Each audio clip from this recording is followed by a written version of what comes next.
Hallo, hier ist Maini. Mit den Mirror Glaze Rezepten aus dem Internet habe ich genau zwei Probleme.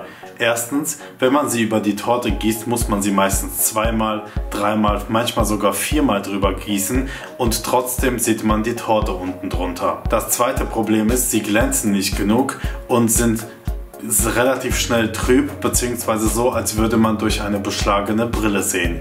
Für beide Probleme habe ich hier eine Lösung und will euch heute zwei Mirror Glaze vorstellen. Einmal eine Schokoladen Mirror Glaze und einmal eine rote Mirror Glaze, also eine farbige, die ihr nach Wunsch in jede Farbe umwandeln könnt. Beginnen wir mit der Schokoladen Mirror Glaze. Die Zutaten blende ich euch ein. Ich gebe Wasser, Sahne und Zucker in einen Topf und koche das Ganze kurz auf.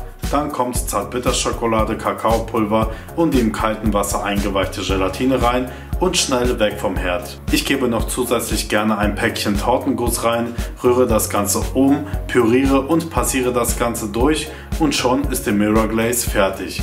Wenn sie auf Zimmertemperatur abgekühlt ist, gebe ich sie über die Torte bzw. über die Ganache und kann im Prinzip die Reste auffangen, einfrieren oder ein paar Tage später erneut aufwärmen und verwenden. Kommen wir zu der farbigen Mirror Glaze. Schaut euch bitte das hier an. Ich habe extra für euch die Mirror Glaze hier auf der rechten Seite eingeblendet, ohne Glukosesirup gemacht, um euch zu zeigen, dass wenn ihr nach Rezepten ohne Glukosesirup sucht, die Wahrscheinlichkeit, dass sich die Zuckerkristalle nach dem Abkühlen der Mirror Glaze kristallisieren, sehr hoch ist. Glukosesirup hemmt diesen Prozess deutlich, wie ihr hier auf der linken Seite seht. Oben blende ich euch mein bestes Glukosesirup-Rezept für euch ein, falls ihr Glukosesirup selber machen wollt. Also wir beginnen.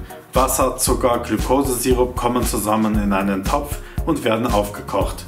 Dann weg vom Herd und die weiße Kuvertürenstückchen, die wir klein gehackt haben, und die Gelatine kommt da rein und wird aufgelöst. Ich verwende hier farbige Gelatine, die ich vorher im kalten Wasser eingeweicht habe. Ein Päckchen Tortenguss könnt ihr natürlich auch mit reingeben, wenn ihr wollt. Dann kommt noch die Farbe rein und wird schön verrührt. Bitte das Passieren nicht vergessen. Wenn es auf Zimmertemperatur abgekühlt ist, ist die Konsistenz hervorragend.